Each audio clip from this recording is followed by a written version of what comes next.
He is an author, an historian, an outstanding real estate lawyer, foster parent par excellence, an excellent piano player, dean of the city council, chairman of the finance committee, the chairman, Ed Burke. Mr. Chairman, there we go. Thank you. Thank you for being here.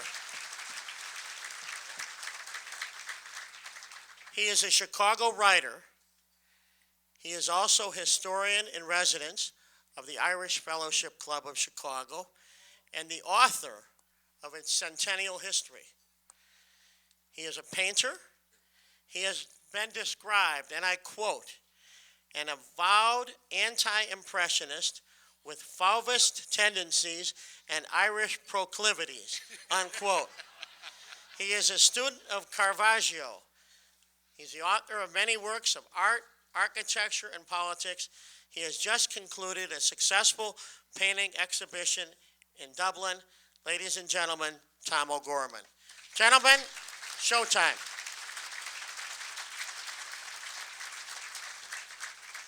Good afternoon. Thanks for coming. I think many of you probably think this is a tell-all book, but it is really about art and architecture and the confluence of politics in these 7 remarkable buildings. As we get started, I want to introduce one person, and I know he's here. Sam Silvio. Sam, are you here? Raise your hand. Oh, he left. Sam Silvio was the designer of this book and the End of Watch book as well, and we work a lot with Sam. Benito Mussolini, at the height of his leadership in Italy, said that it's not difficult ruling Italians. It's just pointless. But the same cannot be said for Chicago. Just keep moving through it. From our very, very beginning, politics has been the coin of the realm. It almost had to, because this was such an amazing, quick-growing prairie city. We invented everything we needed. And with 400 people here in 1820, as the century ended, there was 1.6 million people living here. Many of our ancestors who came here by hook or by crook and transformed this city in an incredible pragmatic way. 7 different moments in our history, the city of Chicago has fabricated remarkable public buildings, some better than others. And this is the story that Chairman Burke and I have tried to tell in Glory in Government, Chicago City Hall at 100, on the 100th anniversary of the 7th City Hall that most of you know so well. Megan? Mies van der Rohe, who's as much a part of Chicago's streets as the pavement, said that architecture is the will of an epoch translated into space. And by that, and I think this is kind of, for me, the underlying ground of the book, that the structures, Ms. Cleary, thanks, the structures that housed City Hall always reflected something larger than itself. The first one was a very simple, very meager building above a saloon. Appropriate. Nobody needed fancy digs when the city first began. It was, William Ogden was the mayor. He was a very pragmatic man. A few years ago, I went to his grave in the Bronx in New York. He's not buried here with the rest. And Chicago had simple needs in the 1830s. It didn't need to pick up the garbage or the snow. Nobody's re-election depended on whether the lights were turned on or off. It was a very simple way to live. Chicago's second mayor, Buckner Morris, and presided from this simple building, a wooden building at Clark and Lake, a place that somehow became sanctified by the presence of public buildings. The courthouse that the county head was there, Josiah Goodhue, probably the smartest man ever in early Chicago. He was educated at Yale, he was a physician, and he must have been preoccupied the day he fell into a manhole somewhere, and that was the last of, but Josiah Goodhue Josiah Goodhue invented and designed the city seal of Chicago.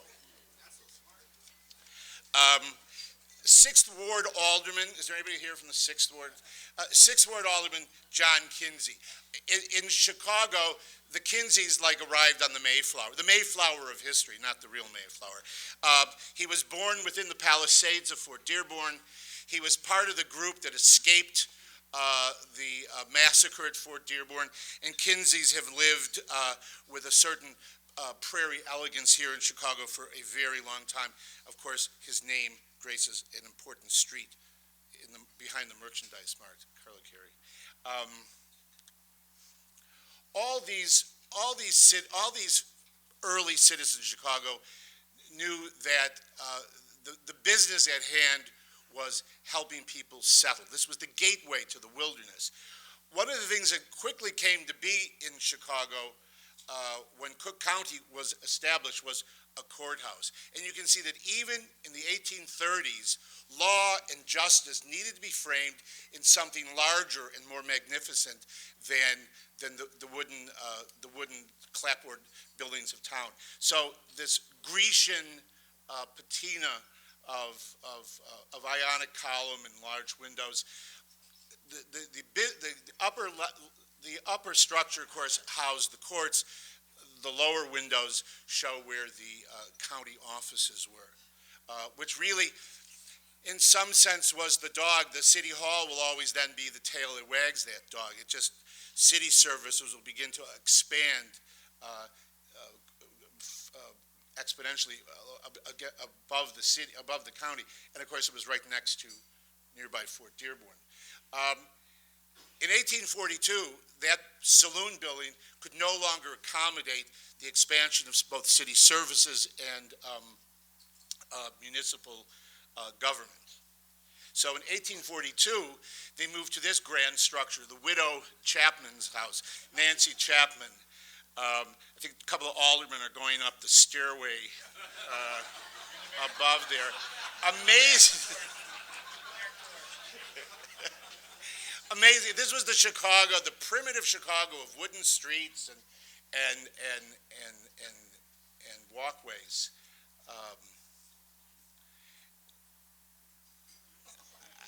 I think Alderman Nateras, that bears a striking resemblance, family resemblance, I think.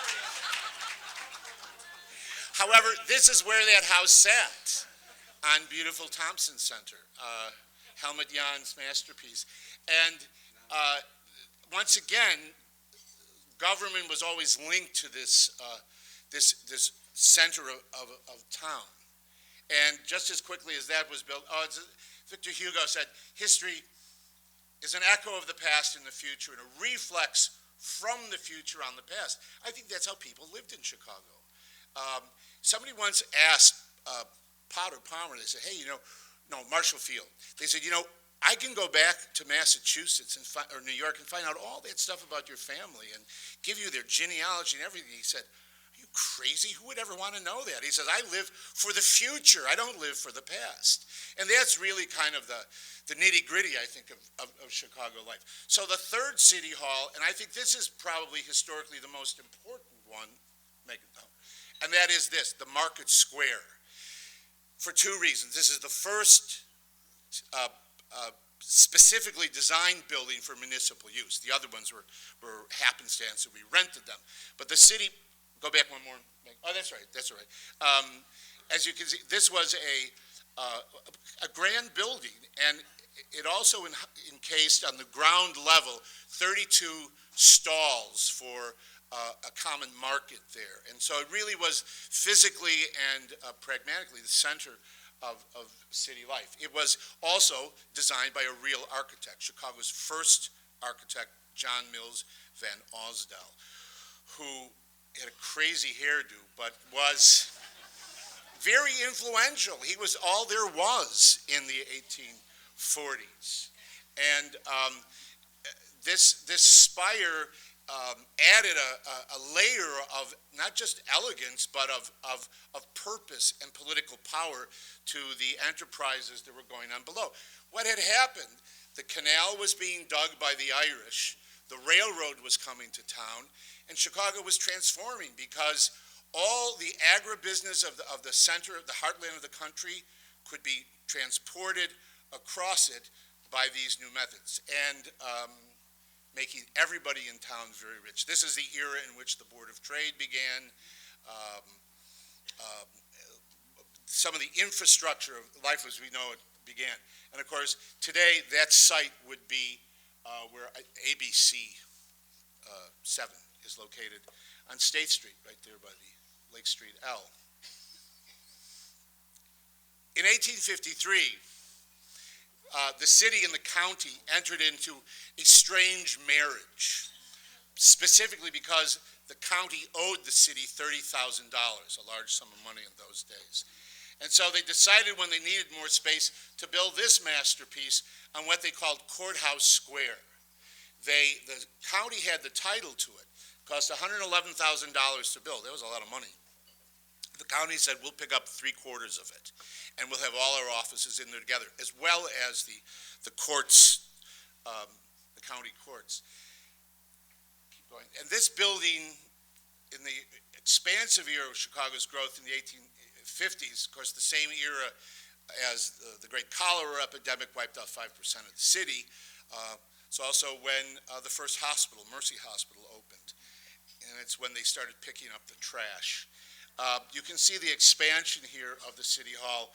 The wings were put on either side, an expanded parapet. It's from that parapet they saw the first rings of smoke in October of the fire. Long John Wentworth ruled the roost from that building. And it was a monster of a man. He was 6 feet tall. They say he ate 40 different kinds of food a day and a pint of whiskey. But he was a great friend of Abraham Lincoln's, and he invented Honest Abe.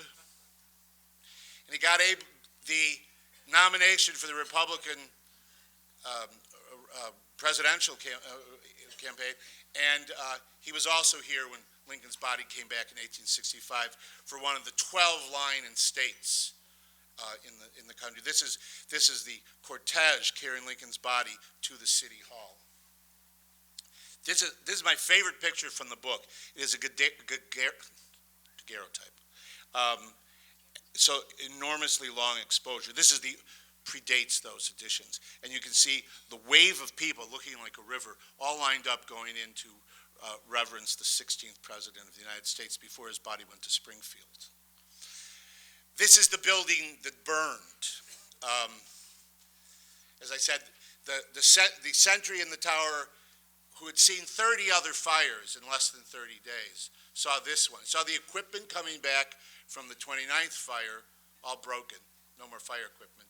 Then he saw the new flames, were fanned by the prairie winds, and this went up in flames. You can see the before and after. Among the inhabitants of the building in those days, some things never changed, was Fast Eddie, not Fast Eddie, Foxy Eddie. I can't keep the Eddies straight. Foxy Eddie Cullerton. There has been, are there any Cullertons here? There was a Cullerton in the city council before the fire. This is the patriarch that came from the old country and ran for office. It was in the council for a very long time. You could add it all up and it would be 40 years. But unlike the chairman of the Finance Committee in the 14th Ward, he ran from different wards. He left, he went to the legislature, he came back, and of course, has given us Parky, Tom, and Bill, and PJ, and John, and the rest of the family who are still. I always say that Alderman Allen is a Cullerton, but we've never worked out the details of that. Flip through. Keep going.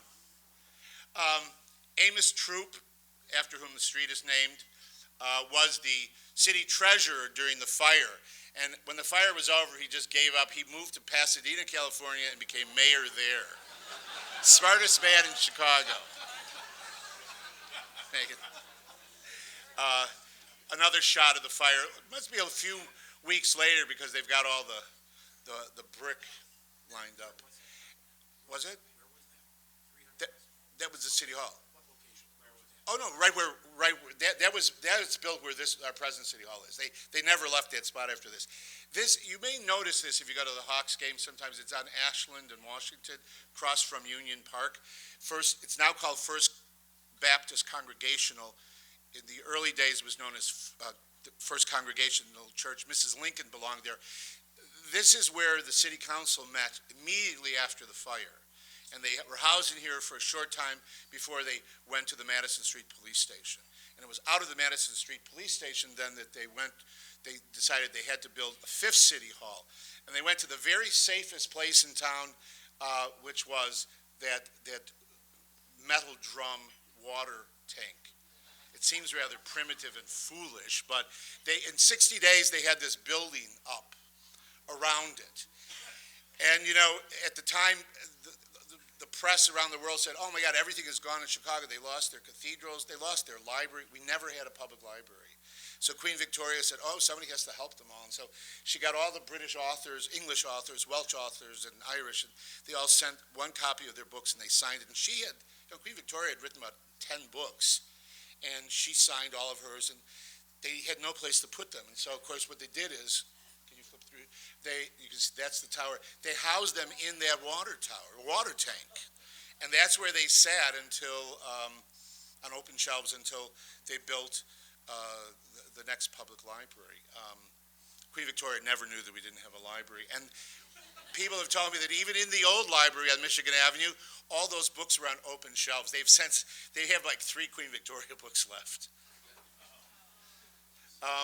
But you can see that in the aftermath of the fire, the city expanded in a way that it never thought of before. That tower on the left is the soaring tower of the Auditorium Theater building, which was the tallest building in America at the time, and it's where Adler and Sullivan had their offices. This is the view, and then this, of course, is the view west. Keep going. By 1885, Chicago had really kind of gotten ahead of itself, and it was quite grand. And so they decided that they would look to the French Renaissance for the next building.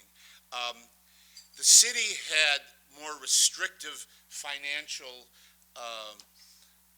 impairments than the county did. So the county bankrolled their side of the building first, and then this is the city council chambers, and then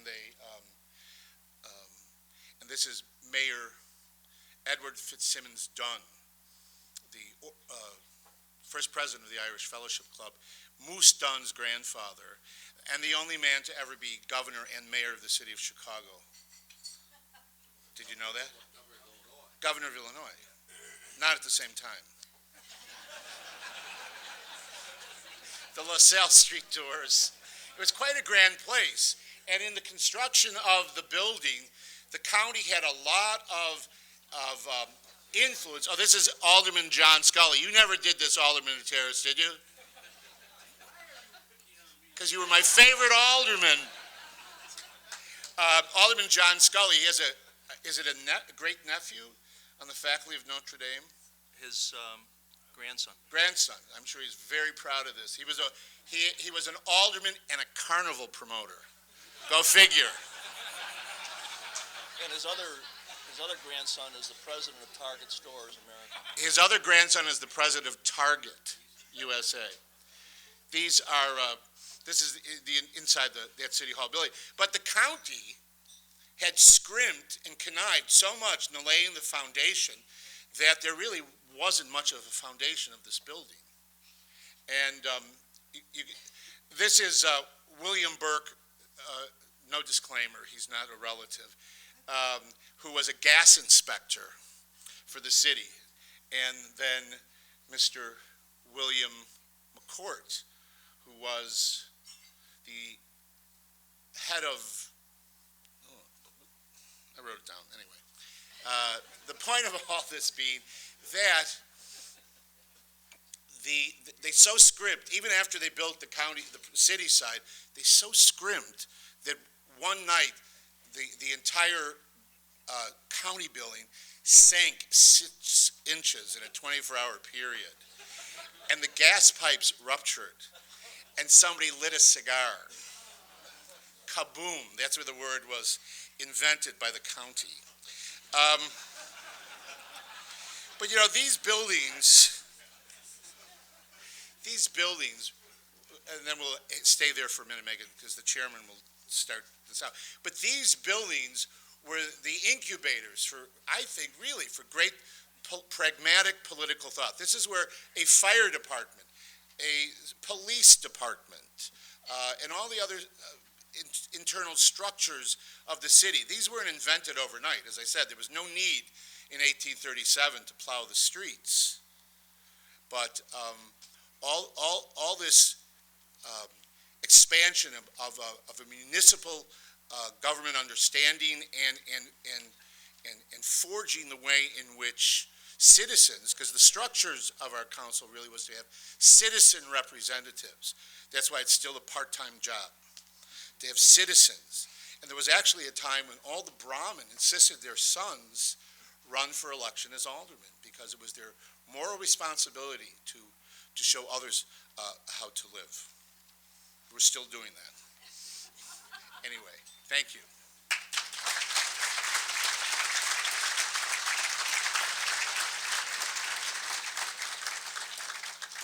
Thank you, Tom. And the inspiration for the book was really the fact that several years ago, for the very first time, the state of Illinois published a book on the history of the governor's mansion in Springfield. It had never been done before.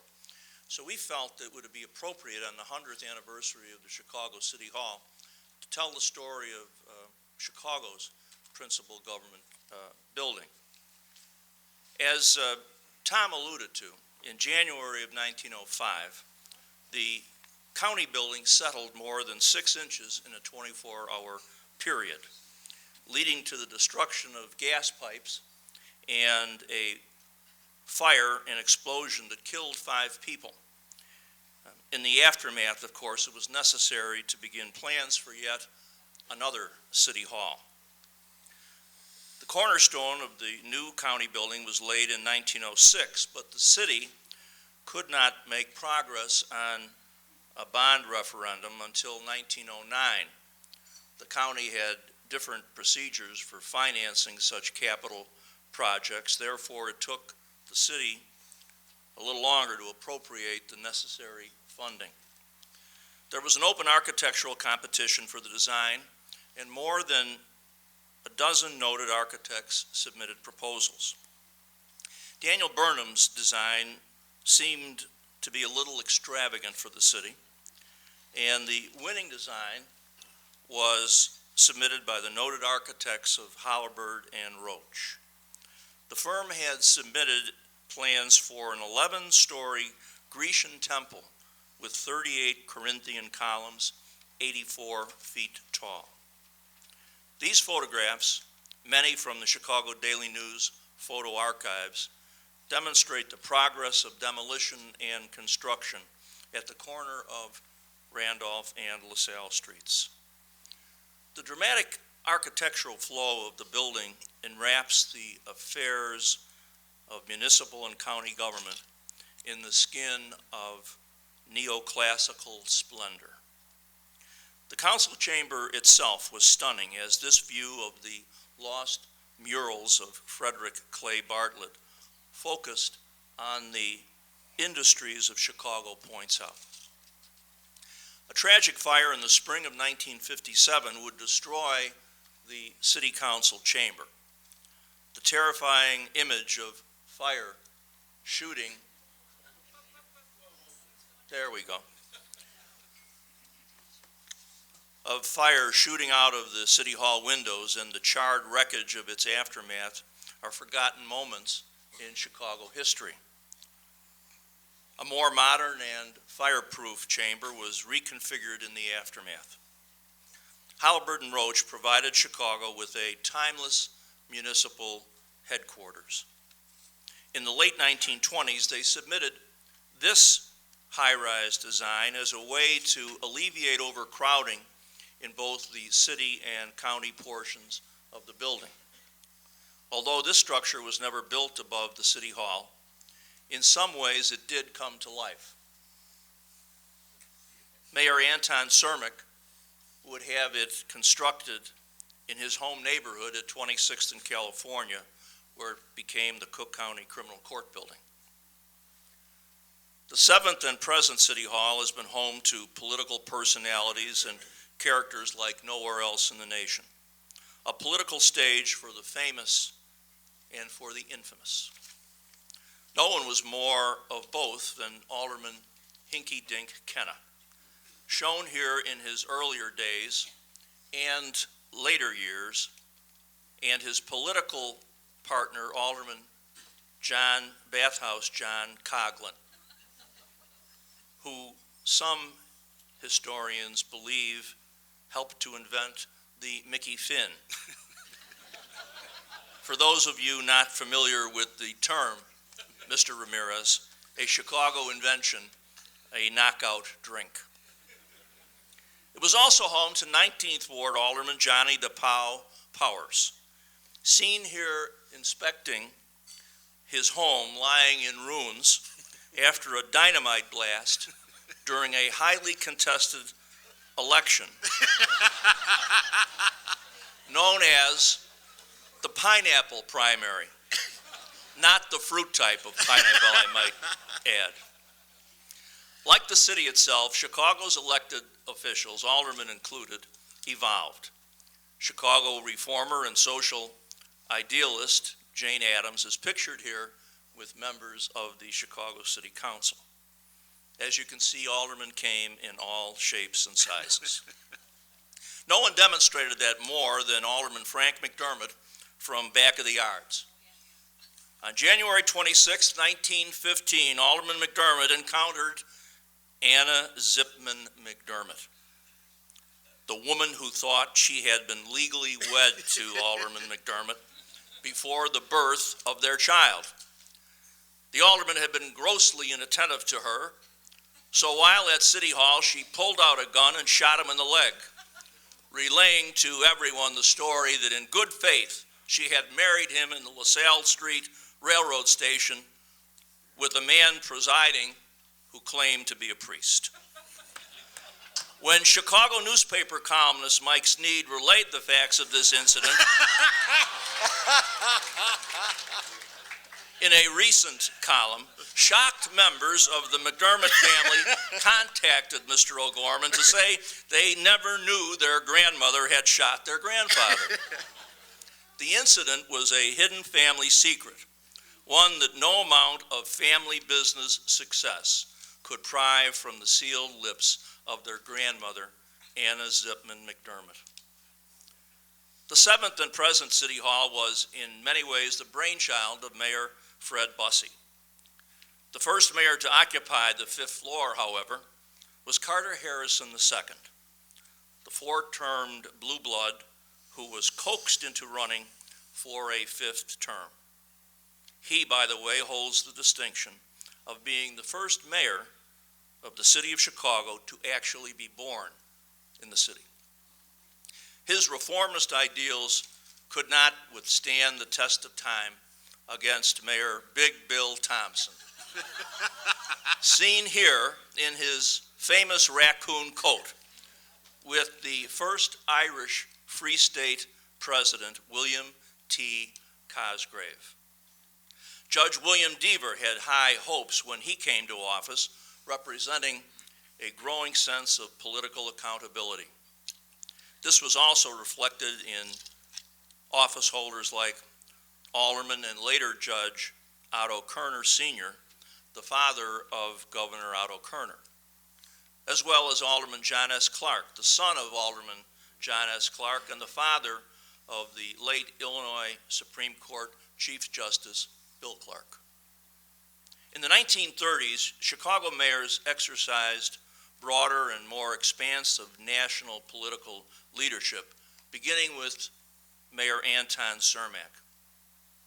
Some historians would assert that nationwide influence reached its political pinnacle in Cermak's successor, Mayor Ed Kelly. Following the assassination of Mayor Cermak, Kelly, who was president of the Board of Commissioners of the South Parks, was the party leader's overwhelming choice to be the mayor. But there was a small hitch. State law required that the successor must be a member of the Chicago City Council. Well, a clever plan was hatched. The council would elect Alderman Frank Corr as mayor. Then Pat Nash and Kelly's other friends in the Illinois General Assembly would amend the state law requiring only aldermen to be eligible for election. As acting mayor, Alderman Corr would then resign and Kelly would be elected to the office by the members of the city council. That's exactly what occurred. After Kelly was sworn in as mayor, the Illinois General Assembly repealed the previous amendment, and Frank Corr had been mayor for 31 days. Today, very few Chicagoans are aware of his pivotal role in securing Ed Kelly's election. It was Mayor Ed Kelly who was responsible for leveraging President Franklin Roosevelt into a third term as President of the United States in 1940. In 1944, he was part of that inner circle of the Democratic Party that dumped Vice President Henry Wallace from Roosevelt's fourth-run ticket for the White House, installing in his place Missouri Senator Harry S. Truman. Within months of that election, of course, Roosevelt was dead.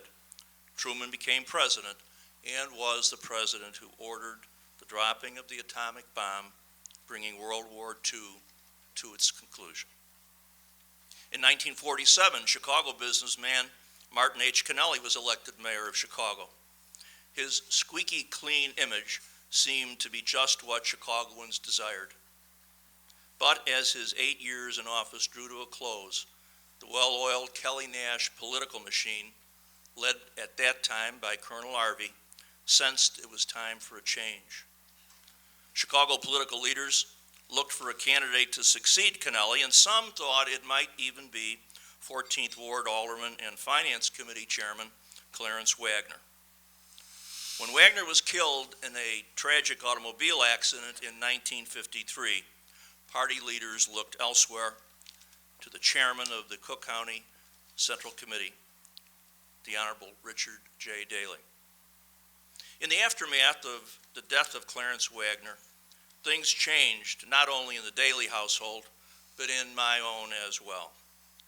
My father, Joe Burke, was elected alderman of the 14th Ward in 1953 to succeed Clarence Wagner, and served until his death in 1968. I learned a good deal from my father, from the manner in which he engaged the people of his ward, his kindness, his loyalty, and I was fortunate to witness this up close and personal, as they say. Of course, you know that upon his death, I was elected to his office with the support of Richard J. Daley, and that was almost 41 years ago.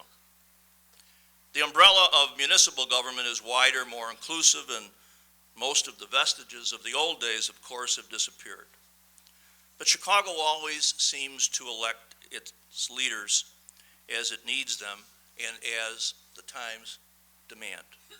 From Mayor Bolandic to Mayor Byrne to Mayor Washington to Mayor Orr to Mayor Sawyer to the present Mayor Daley, the necessities of everyday city life and its political solutions ever flow and evolve. But some things do remain the same. Chicagoans will always demand buildings of high design and sturdy functioning to shelter the activities of government and the business of the people. I believe Halberd and Roach provided us with just such a structure. It is a building large enough for glory and government, and still stands proud and sturdy after a century of remarkable service. Thank you for listening. Although none of us will be able to be present to commemorate the 200th anniversary of our City Hall, let us hope that traditions like this gathering will be honored by those who come after us. Permit me to conclude by repeating some words of Senator Ted Kennedy, who said some months ago before his death, "We know the future will outlast all of us, but I believe that all of us will live on in the future we make."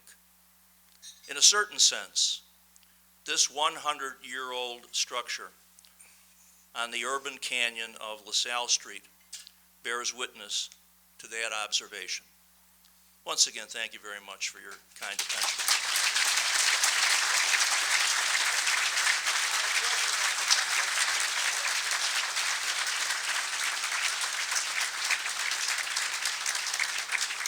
Let's have a little round of applause for Megan. Talk about working under pressure.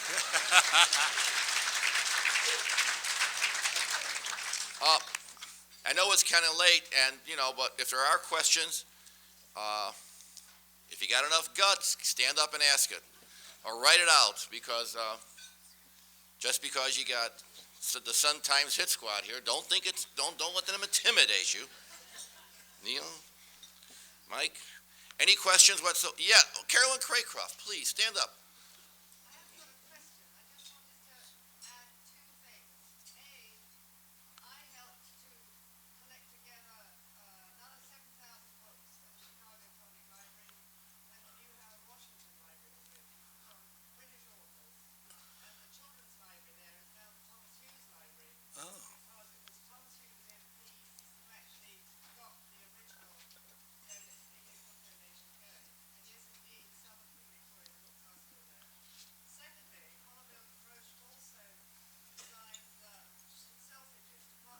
Oh, right, yeah.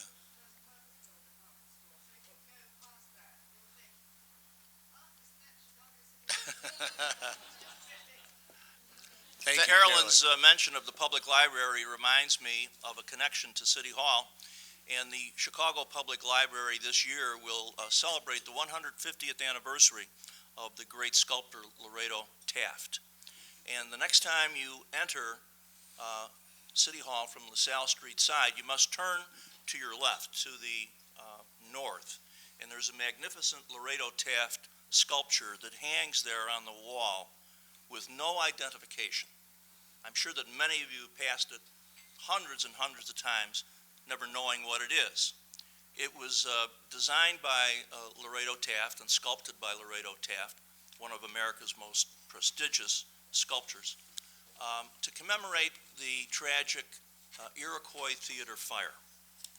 And it adorned the hospital that was dedicated to the memory of the victims of the Iroquois Theater fire. Yeah. And when the building, which was located on Water Street, was destroyed in 1935, someone had the good sense to rescue the Laredo Taft sculpture, which was then lost for decades and was uncovered probably by George Bosch, who many of you remember was the longtime engineer of City Hall, in the basement of the City Hall. And then in the 1960s, Mayor Daley ordered it put on display. Some people tell us that it may be worth $1 million, but it hangs there with no identification. So that's going to be one of our projects this year, to appropriately identify the sculpture, so people who travel through the City Hall can view that and know a little bit of its history. And there's another little Chicago connection that some of you who are familiar with the great Laredo Taft sculpture at the end of the Midway Plaisance that was rehabilitated over the last decade. Laredo Taft was the father-in-law of the great hero of Illinois politics, Senator Paul Douglas. His wife was Emily Taft Douglas. Paul Douglas also, you might remember, served from the 5th Ward, from the president's area as a Chicago alderman before he went on to be an outstanding member of the United States Senate. He also was a professor, and there weren't many of them in city council. No.